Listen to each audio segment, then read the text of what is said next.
Hello, welcome to AmeriCorps 101.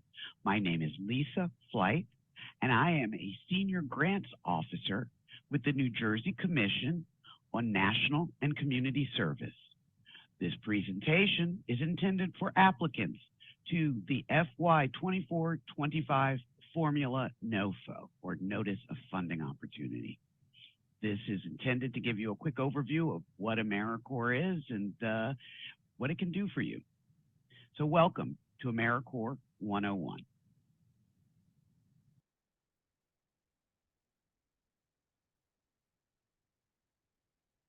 Today we're going to be looking at what is AmeriCorps.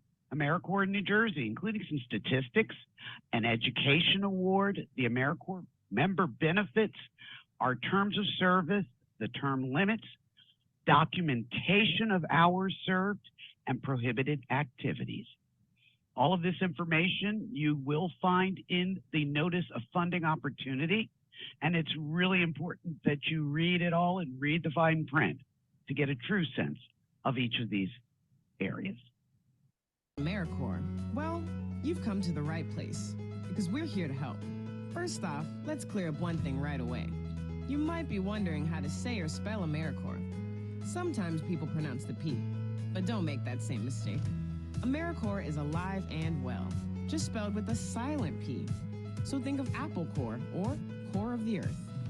Now that we have that clear, what exactly is AmeriCorps anyways? AmeriCorps is simply Americans of all ages and backgrounds dedicating their time and skills to get things done. There we go. So how does AmeriCorps get things done? More than 80,000 Americans across the country join AmeriCorps each year, and all of them are tackling different problems in different ways. For example, AmeriCorps members help families attain affordable homes. They mentor students so that they stay in school. Perhaps there is a tornado, a flood, a forest fire, or a hurricane. AmeriCorps members also help communities recover from disasters. There's so many more things that AmeriCorps members do, but if we said it all, we'd be here all day. Why do we call them members, you ask? AmeriCorps members spend anywhere from 3 months to a year dedicating their time and skills to serve. They can volunteer with nonprofits, schools, public agencies, and community and faith-based organizations.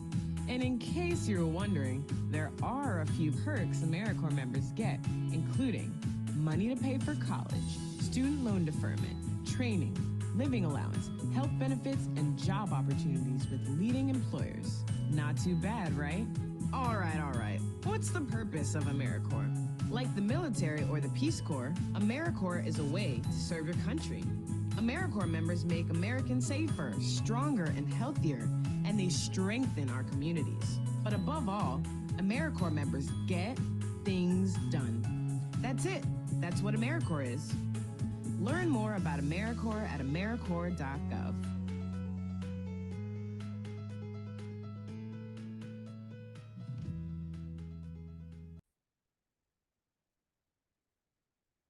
So, AmeriCorps. AmeriCorps has its own distinct lingo because AmeriCorps is not a job, an internship, or a volunteer opportunity. It's service. And individuals who serve are called AmeriCorps members. These members do not earn wages or a salary. They receive a living allowance or stipend. They're not employees. They're there to create change in the community through service. Members are boots on the ground in the community, getting things done to improve lives. AmeriCorps was brought into being by President Bill Clinton in 1993 when he signed the National Community Service Trust Act, which created AmeriCorps and the Corporation for National and Community Service to expand opportunities for Americans to serve in their communities. What do AmeriCorps members do? AmeriCorps members do a lot of stuff. They educate communities about environment. They renovate, rebuild abandoned homes. They provide tutoring, mentoring during non-school hours, recruit volunteers, help people bridge the digital divide. They assist with homeless communities and populations, and they provide support to people with disabilities. Members get things done. The programs that you are looking to create will have a huge impact in your community and change lives. You're going to develop a theory of change, propose research that will support that theory of change, and give you a logical pathway to achieving the community goals. You've identified a need in the area, develop a plan to create meaningful change. The kind of service may involve helping educate students struggling with basic curriculum, teaching members of the community to take care of the environment, assist the needy, and so many other worthwhile initiatives. So what do? What do AmeriCorps members get done? Fast facts. 90% of members say they gained new skills while in AmeriCorps. 80% said they are more likely to participate in community service after AmeriCorps. 72% of members volunteered after completing their service. And since 1994, AmeriCorps alumni have earned more than $3.3 billion in education awards, including $1 billion to repay student debt. So what about here in New Jersey? In our last program year, we recruited more than 4,810 members and volunteers. 410 individuals received addiction intervention service. More than 12,000 children and youth were served, and more than 13,000 acres of public land was improved due to the service of members in New Jersey. Service is incumbent upon creating a program that aligns with a focus area. The focus areas in AmeriCorps are education, economic opportunity, environmental stewardship, healthy futures, disaster preparedness, veterans, and families. You can find out more about the ways that AmeriCorps programs have executed initiatives in these areas by visiting our website as well as the AmeriCorps.gov website. So again, what does this mean in our communities? It means we have members serving in schools, supporting students. We have members using it as a pathway to gain employment opportunities and develop vital skills and financial stability. Members are out there protecting our public lands, helping conserve natural habitats, and protect clean air and water, as well as energy efficiency. Programs also build capacity. They build capacity at food banks to address food insecurity. They build capacity at intervention centers. They build capacities. So, quick snapshot of last year, we had 400 local service sites.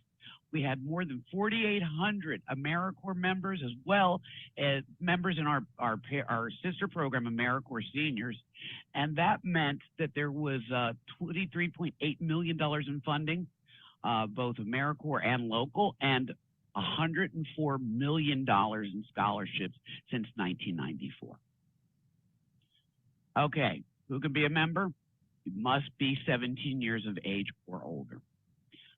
Must have a high school diploma or equivalency, or be working toward the GED, and that means actively at the same time as service. And finally, must be a U.S. citizen or a permanent resident of the U.S., and documentation will be required. Every member must agree to a background check. These checks are conducted by the programs through TrueScreen and Field Print, which are both background check programs used across the country. What are some benefits to service beyond simply the great things that you do in the community? For members, full-time child care is supported for full-time members. For full-time members, health insurance is available. During the time of service, student loans will have forbearance, so payments don't have to be made, but they can be made. Interest accrual will stop on the loan for the duration of service. There is a living allowance or stipend given to the members in return for service. There is an education award, again, based on the number of hours served and successful completion of a term. What's the education award? It's an award that is based on the amount of hours that are served. Upon enrollment, your program director will have worked out your weekly living allowance stipend, but also the total education amount you're going to receive. Members have up to 7 years to use the education award. It can be used at more than one institution and can help to pay for more than one loan. If a member is 55 years or older, the educational award can be transferred one time only, to a child, grandchild, foster child, or stepchild, and can be held for up to 10 years. So just to get a general idea of the value of an education award and the service commitment required to receive it, 1,700 hours of service, that's a full-time position. That will result in a $7,395 We have the award, entire, and it's incremental to the amount of time served. This education award is based on the Pell Grant standard for each year. So in terms of service, a member can serve up to 4 terms, but cannot earn or receive more than the equivalent of 2 full-time awards. So all of this is really incumbent on accurate record keeping, and most important that the timesheets be held and kept accurately. They must maintain a detailed record of service. We use the AmeriCorps reporting system and make sure that we support our programs in getting these timesheets done and done correctly. Because if they're not submitted properly, they could result in a disallowance, which means that these funds, this stipend, would have to be repaid and a fine could be imposed. But we've never had that happen here in New Jersey. Prohibited activity. Members can do their service, but both members and programs have parameters, and these are the activities that are forbidden. There is no attempting to influence legislation, no organizing or engaging in protests, petitions, boycotts, strikes, no assisting, promoting, deterring union organizing, no impairing existing contracts for service or collective bargaining agreements, participating, endorsing events or activities that are likely to include advocacy for, against political parties, platforms, candidates, legislation, or elected officials, no census activities, and no election or polling activities. Not while you're on service, after hours, it's your own business, but these activities cannot be done by a program or a member while in service. So that's the general idea of what AmeriCorps 101 is, and if you have any more questions, please ask away. Feel free to email your questions to us, and we look forward to seeing you here again soon. Thank you.